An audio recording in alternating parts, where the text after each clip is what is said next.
Another day, another basketball stories na naman ang pagkukwentuhan natin.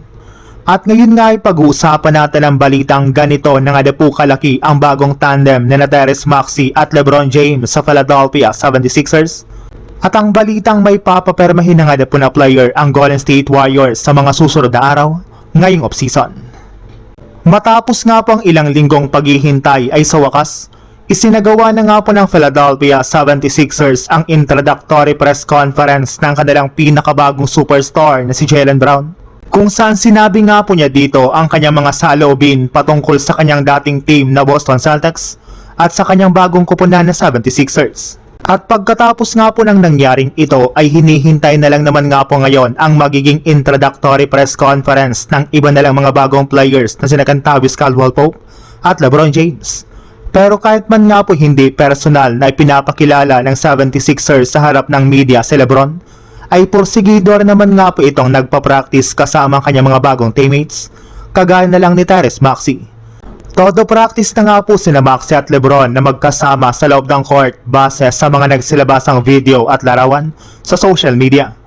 May ilan pa nga po ditong mga fans ang nagsabi na parang nagbabalik nga po ngayon ang tandem ni LeBron James at Dwyane Wade. Sa ibang balita naman, imbis nga po na kumuha ang Just W ng mga bagong player sa free agency market at trade market, ay mas pinagtutuunan na lang naman nga po ng pansin ng kanilang front office ang pagpapaperma ng kanilang mga dating players. Karamihan nga po sa kanilang mga ginawang move ngayong offseason ay ang pagbibigay nila ng contract extension sa karamihan sa kanilang mga players, at iyan rin naman nga po ang asahan ninyong gagawin ng Warriors sa mga susunod na linggo. At ang pinaka-latest nga pong player na balak nilang papirmahin ng bagong kontrata ay ang kanilang batang player na si Brandon Podziemski na pwede nang kumuha sa Warriors ngayong offseason ng rookie contract extension.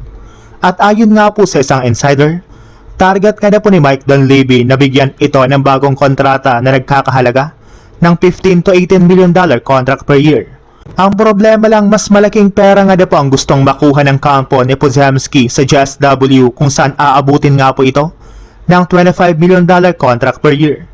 Naniniwala nga po sila na matapos ang mga ginawang performance nito ng mga nagdaang taon ay deserve nga po niya na makakuha ng ganito kalaking kontrata sa kanilang team. Sadyang tutol rin naman nga po dito ang ilang mga fans ng Just W dahil hindi rin naman nga po pang $25 million ang galawan nito sa kanilang team. Kaya wala nga po itong rason para pumirma dito ng malaking kontrata.